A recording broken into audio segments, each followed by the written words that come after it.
présidente du réseau des élus de la diversité et du comité des associations de Français d'origine africaine. Alors, il y a ce communiqué, donc, à qui a été adressé ce communiqué et quel résultat en attendez-vous? Est-ce qu'il ne s'agit pas d'une tempête dans un verre d'eau? Peut-être pas, certainement pas une tempête dans un verre d'eau, monsieur. Vous savez, Je vous pose la question. vous savez que l'Afrique est un vaste continent, le continent mère de l'humanité, et ce continent compte beaucoup d'États, et que c'est un continent où vivent des peuples qui ont des valeurs, qui ont une culture, qui ont des institutions, et que comme dans toute société, il peut y avoir des défauts ça et là. Oui. Et nous pensons que ce n'est pas suffisant comme prétexte pour lancer l'anathème et l'injure qu'on a entendu, parlant d'africanisation pour désigner une situation qui serait négative. C'est vraiment inacceptable. On comprend très bien, hein, parce que vous dites ces propos relèvent d'un pur mépris à l'encontre du continent africain, mépris qu'on a connu au pire temps du colonialisme et qui relève d'une injure raciste pour tous les peuples noirs du monde. L'extrême droite elle-même n'aurait pas osé un tel dérapage. Est-ce que vous croyez que Mme Eva Joly, parlant donc d'africanisation de la France, avait réellement une pensée raciste? Mais je ne crois pas, c'est ce qu'elle a dit. Non, non, c'est ça. Vous venez de le rappeler justement. Elle a bien dit que le président de la République avait eu un mandat qui allait à l'encontre des valeurs démocratiques. Oui. Et donc, c'est cela qu'elle appelle l'africanisation. Et vous dites hein, que vous constatez que ces propos n'ont suscité aucune réaction des autres candidats de gauche, partenaires politiques de Mme Eva Joly, qui entendent gouverner la France avec elle. Est-ce que ce propos a été entendu tout simplement? Parce que, ça se trouve, Mme Eva Joly est particulièrement inaudible. Je ne parle pas de son accent norvégien. Je ne pense pas qu'elle soit inaudible, puisque... Je parle de son impact sur l'opinion. Oui, il y a eu des tractations entre le Parti socialiste et Europe Écologie Les Verts à propos du nucléaire. Il y a eu des débats politiques sur la répartition des postes politiques, oui, d'accord, mais enfin bon, ça... etc., etc. Donc vous savez très bien que Mme Eva Joly, c'est quand même une actrice importante de la classe politique à l'occasion de cette présidentielle. Europe Écologie Les Verts, ça va porte depuis plusieurs années. Ma question c'est de savoir si... C'est quand même pas quelqu'un qui est une voix inaudible. Et donc, nous, notre demande, c'est envers M. François Hollande, qui doit se positionner par rapport à de tels propos sur un continent. L'Afrique est un continent et l'Afrique francophone est un continent, est une zone amie de la France depuis de nombreuses années. Moi qui vous parle, je suis descendant de quelqu'un qui a été à Birakem. Donc, vous voyez que l'Afrique n'est pas simplement... ce qui a été dit, c'est tout un continent, c'est un ensemble de valeurs, de courage, de solidarité internationale. Et on ne peut pas accepter que Mme Joly traite l'Afrique de cette façon et que personne ne réagisse. Et j'appelle aussi les médias à en parler parce que c'est pas... C'est ce que nous faisons là, hein, c'est ce que nous faisons, Antoinette Montaigne. Et juste avant de laisser intervenir le débatteur, je vais juste vous poser moi une question. Je vous la pose parce que, bon, en lisant votre communiqué et en voyant surtout hein, la liste des signataires de ce communiqué, bon, il fallait que je vous la pose. Je vous la pose, on a quand même l'impression qu'il s'agit d'un communiqué indirectement engagé, quoi, parce que plutôt en faveur du candidat non déclaré Nicolas Sarkozy, parce que la plupart des signataires sont manifestement quand même plutôt encartés à droite. Hein. Non, mais ce comité n'est pas un comité que de personnalités ou d'associations venues de droite, c'est un comité de personnes franco-africaines. Oui. C'est avant tout une démarche citoyenne et identitaire. Mais quelle sensibilité politique quand même, plutôt à droite? Non, dites-le, Antoinette Montaigne. Non, je ne veux pas me laisser embarquer sur des considérations politiques aujourd'hui. Je veux parler de la question identitaire parce que l'Afrique, c'est un continent qui a beaucoup été malmené dans les siècles derniers et jusqu'aujourd'hui. Je vais vous rappeler deux dates qui sont quand même troublantes. Vous savez qu'en 1454, en janvier, il y a une bulle papale qui avait décrété le début de l'esclavage et qui a donné mandat à Alphonse V du Portugal à l'époque qui avait commencé la bulle papale, Antoinette Montaigne, on connaît l'histoire de la bulle papale, pardon.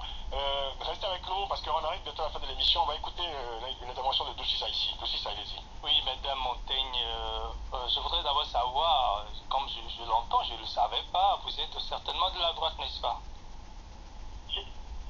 Parce que vous êtes élu. Vous êtes élu. Je suis élu dans une ville du centre, oui. à Marne-la-Vallée. De quel parti? Du centre du parti radical. Oh, très bien. Enfin, ce que je veux vous dire, c'est que il ne faut pas prendre les déclarations de Mme Eva Joly au premier degré. Vous savez, depuis le début de cette campagne ou cette pré-campagne, elle en a sorti quand même. Vous savez, il y a un écrivain français très célèbre qui a dit « On peut être honnête homme et faire mal des vers ». Et moi, je dirais, on peut être écologiste et sortir des vertes et pas mûres. Y compris n'importe quoi, y compris des vertes et pas mûres, quoi. Peut-être écologiste. Non, parce que c'est Mollet qui avait dit, on peut être honnête, mais fait mal des verts. Et que ces matières-là, ce n'est pas à l'honneur que tous ces matières, vous savez. On a compris un dossier ici. On peut être écologiste et dire des conneries. Exactement.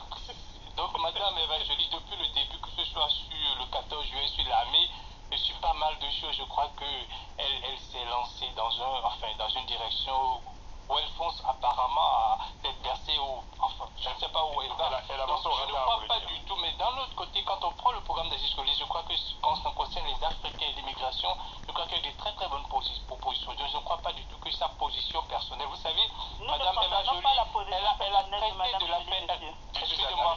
On va laisser oui, je crois qu'elle a conclusion à Madame Antoinette Montaigne. Elle a traité de l'affaire elle a vu comment était la corruption avec les politiciens français. Donc je crois qu'elle fait une confusion. Je crois elle est fondée à dire, moi, ce que je voudrais vous demander, elle est fondée à dire la réalité professionnelle Madame, qui a été la sienne quand elle était au magistrat et qu'elle a traité des affaires internationales. Oui. Ce que je voudrais vous demander, elle, c'est pas une société africaine à ce que je voudrais vous demander, madame, je serais ravi si, lorsqu'il y a des affaires de corruption à grande échelle en Afrique, si votre association pouvait réagir pour faire rentrer dans le droit chemin ces dirigeants africains qui quand même ne sont pas des saints. Je préfère que vous combattiez le mal en Afrique que d'ici vouloir nous soulever une politique pour moi, enfin, n'a pas sa raison d'être. Nicolas Bénin et ensuite conclusion de Antoinette Montaigne. Je comprends parfaitement le combat de Madame Montaigne qui est conseiller municipal délégué à la médiation juridique et sociale et à la coopération décentralisée. Simplement, ce que je voudrais lui dire, c'est que autant j'honore son combat politique, autant jeudi dernier, le Qatar a décidé de créer un fonds d'investissement de 50 millions pour financer des projets économiques portés par les habitants de banlieue de France. Ça, c'est aussi un combat économique qui rejoint le combat politique. Et je crois parfaitement qu'ils peuvent rejoindre ce que le Qatar a fait pour sortir les jeunes de banlieue, créer des... Tu n'as pas le rapport avec Eva Joly et la féminisation. Oui, mais parce que ce que j'ai eu Madame Montaigne, et je voulais savoir, Madame Eva Joly, aujourd'hui à la Haute Assemblée, c'est-à-dire au Sénat, il y a un groupe de parlementaires qui s'est créé pour dénoncer les pratiques cultuelles, cette fameuse France-Afrique. Et Eva Joly en fait partie. Quand il y a eu des élections dernièrement au Cameroun, au Gabon, en Guinée, la première, celle qui est montée sur le créneau en disant que c'était pathétique, c'est Eva Joly. Donc, j'ai eu Eva Joly, nous l'avons mise en conférence de presse et je lui ai posé les questions. Je voulais savoir si elle allait continuer son combat sur la France-Afrique. Elle m'a dit, mais que plus que jamais c'était d'actualité. Bon, elle n'est pas raciste, Eva Joly, c'est pas que je la défende, mais je ne pense pas... Vous voulez dire que finalement Eva Joly et Antoinette Montaigne en cause commune finalement, Je crois que quelque part, il y aurait un mérite que les deux se rencontrent. Je crois que l'un et l'autre... Mais voilà un juge de paix. Non mais écoutez, voilà un juge de paix. Le combat de Madame Joly, nous le comprenons.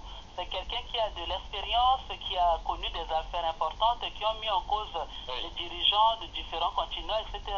Je ne suis pas là pour défendre les dirigeants africains. Je suis là pour que ces phénomènes qui ont pu exister, qui sont condamnables en soi, ne soient pas appelés africanisation. Est-ce qu'on peut dire... Si ce mot rentrait dans le dictionnaire, vous et moi, on ne dirait pas que Madame Joly a eu raison de condamner la France-Afrique. Évidemment, ce phénomène s'appelle la France-Afrique, qu'elle parle de la France-Afrique, mais qu'elle ne parle pas d'africanisation, parce que là, c'est jeter l'opprobre sur tout un continent, ces peuples, ces nations, et nous condamnons, et nous demandons que tout le monde condamne. On comprend très bien. Alors, une question rapide, réponse très rapide d'Antoinette Montaigne, par oui ou par non, est-ce que vous allez porter plainte, oui ou non? Nous étudierons toutes ces possibilités, mais je pense que si nous avons l'occasion de débattre avec Mme Eva Joly sur les raisons pour lesquelles elle a dit cela et qu'elle précise le fond de sa pensée, elle se rendra compte elle-même de son erreur et que ce dérapage mérite quand même qu'elle s'en excuse parce que nous, Africains, ne pouvons pas être assimilés à un phénomène négatif de corruption ou de C'est la fin de l'émission, Antoinette Montaigne. On comprend très bien votre combat. Vous êtes président du comité des associations l'Association des Français d'origine africaine. Disons que votre comité est un comité de vigilance et c'est très bien ainsi. Merci à vous, bonne soirée. Merci aux débatteurs polémistes, Moussi Saïssi, Nicolas Abena. Merci à toute l'équipe du Grand Débat. L'émission est préparée par Stéphanie Hartmann, assistée de Diou Masso. Réalisation Jérôme Giliberto, que nous appelons DJ. Évidemment, rendez-vous demain pour une nouvelle édition du Grand Débat. Dans quelques instants, le journal présenté par la rédaction de Libreville, suivi de Tout Feu, Tout Foot avec Robert Braza et toute son équipe. Sur Africa Mémoire. Le débat continue avec les podcasts de l'émission. Pour cela, connectez-vous sur africa1.com, rubrique Le Grand Débat.